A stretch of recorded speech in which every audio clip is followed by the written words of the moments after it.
Dok, aku nggak tahu nih kenapa aku sedih tiba-tiba. Tiba-tiba aja nggak ada alasannya dok. Tiba-tiba aku sedih, tiba-tiba aku nangis. Aku kenapa ya dok ya?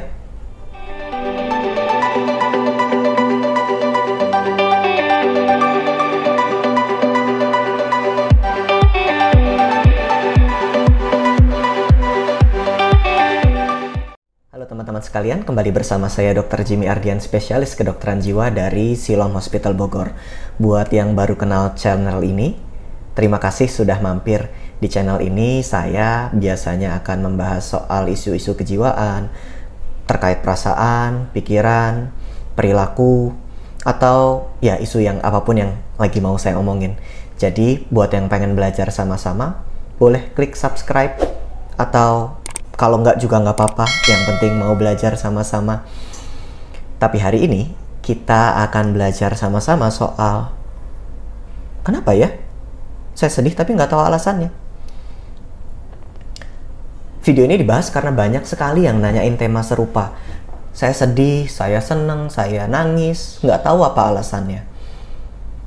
Seakan-akan untuk sedih, seneng, nangis itu harus ada alasannya. Ya, kita akan bahas kenapa begitu bisa terjadi.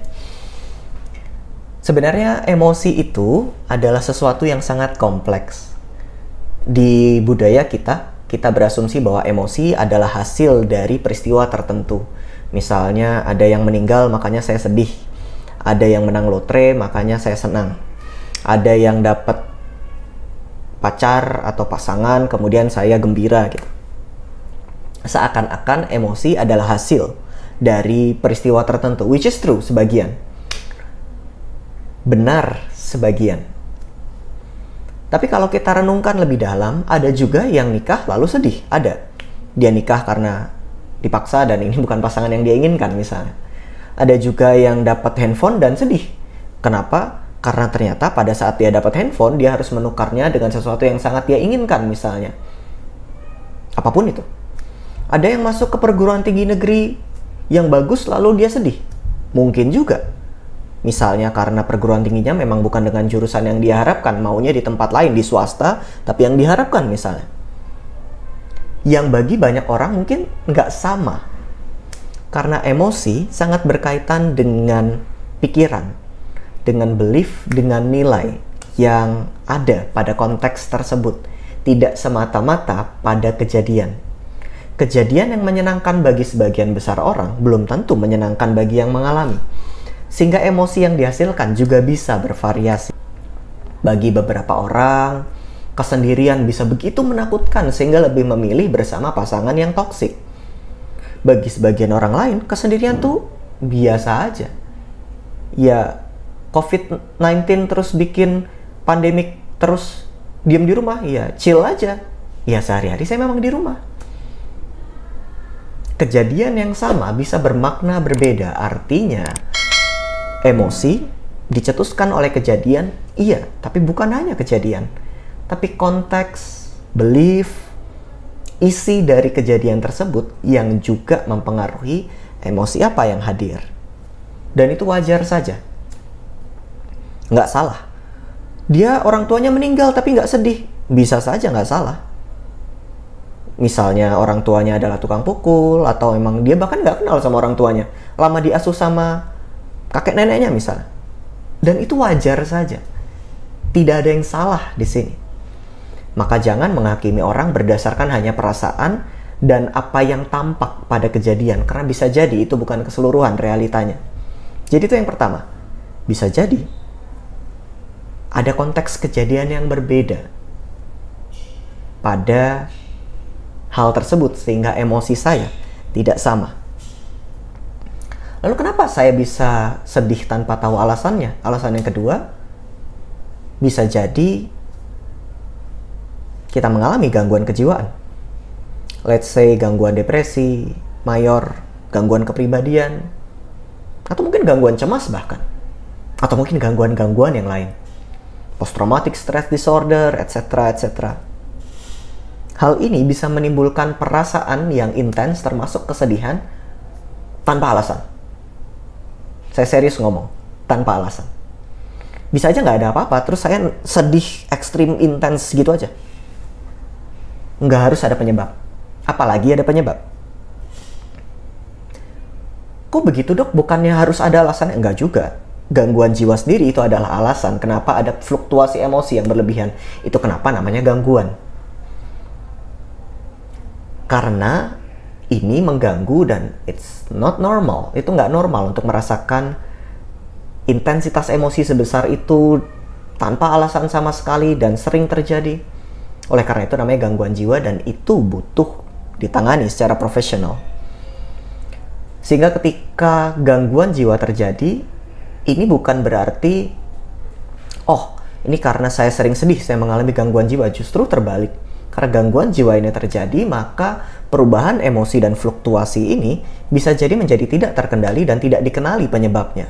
Mungkin karena gangguan jiwa adalah penyebabnya.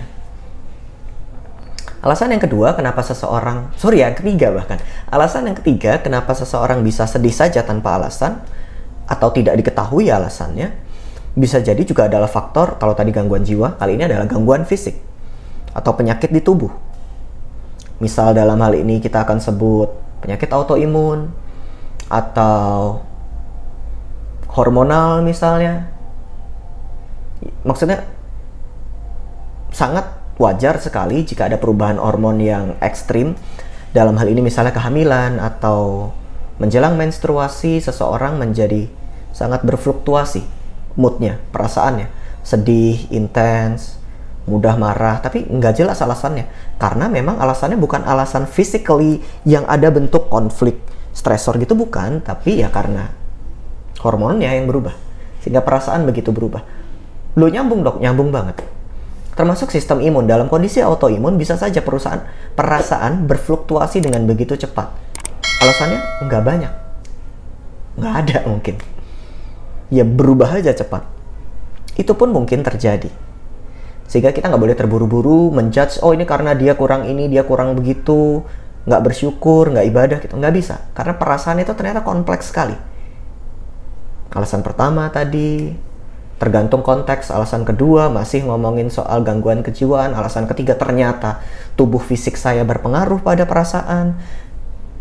Bisa jadi mempengaruhi perasaan. Dan alasan keempat yang banyak juga saya temukan tapi banyak tidak disadari adalah karena kita tidak terlatih untuk mengenali perasaan. Jadi sangat mungkin sebenarnya kesedihan tadi sudah dibawa sejak lama, cuma nggak kenal aja. Nggak sadar. Dibiarin aja gitu, diabaikan. Aku nggak boleh sedih gitu misalnya ya. Oh cowok nggak boleh nangis gitu misalnya.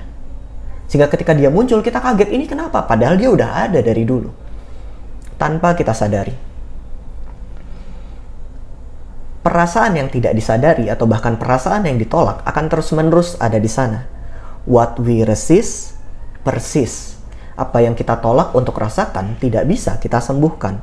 Jadi tidak dengan berpura-pura nggak sedih, berpura-pura nggak sakit, berpura-pura nggak nangis, tidak membuat kita tidak merasakan perasaan tersebut. Bisa jadi justru kita merasakan perasaan tersebut tapi nggak sadar. Oleh karena itu, selain ketiga alasan tadi loh ya, mungkin kita perlu belajar juga untuk mengenali perasaan pribadi. What I feel, saya sebenarnya ngerasain apa hari ini? Saya mikir apa hari ini? Jangan-jangan ini berkaitan, begitu misalnya. Kita bisa mulai dengan journaling. Ambil bolpenmu, keluarkan bukumu, lalu tulislah. Apa yang kamu rasakan hari itu, apa yang kamu pikirkan hari itu, tulis saja terserah. Panjang nggak apa-apa. Kemudian baca ulang, renungkan lagi. Journaling nggak akan ada efeknya kecuali kita melakukannya. Jadi journaling nggak bisa dilakukan hanya dalam angan-angan gitu. Oh hari ini saya ngalamin, nggak bisa. Journaling baru akan berefek ketika kita benar-benar melakukannya. Kamu nggak akan benar-benar bisa merasakan dan memikirkan pikiranmu kecuali kamu membaca ulang atau punya jarak dengan kejadian tersebut. Membaca itu usaha kita punya jarak sehingga kita bisa kontemplasi lagi, renungkan lagi. Oh, saya ngalamin ini hari ini. Oh, ini yang saya pikirkan. Sehingga itu bisa jadi pembelajaran yang sangat baik untuk kita mengenali emosi. Video ini dibuat tidak dalam rangka untuk self-diagnose ya teman-teman. Jadi sekalipun tadi saya bilang ada salah satu aspek yang menyebabkan seseorang mengalami sedih tanpa alasan adalah beberapa gangguan kejiwaan, bukan berarti kamu mengalami itu, karena masih banyak alasannya. Sehingga jika kamu mencurigai ada aspek-aspek yang tidak nyaman dan berkepanjangan dan it's too hard, nggak bisa dijelaskan dalam misalnya journaling, sulit sekali mengendalikan, konsul adalah cara terbaik daripada kita nebak-nebak sendiri, self-diagnose, dan nggak kemana-mana. Oke, mungkin itu dari saya penjelasan singkat hari ini. Buat teman-teman yang mau ngasih masukan kita akan bahas apa, boleh tulis di kolom komen, atau mau ngasih masukan tentang video ini atau apa, terserah, boleh juga tulis di kolom komen. Thank you, demikian dari saya Dr. Jimmy Ardian, spesialis kedokteran jiwa dari Siloam Hospital Bogor. Terima kasih.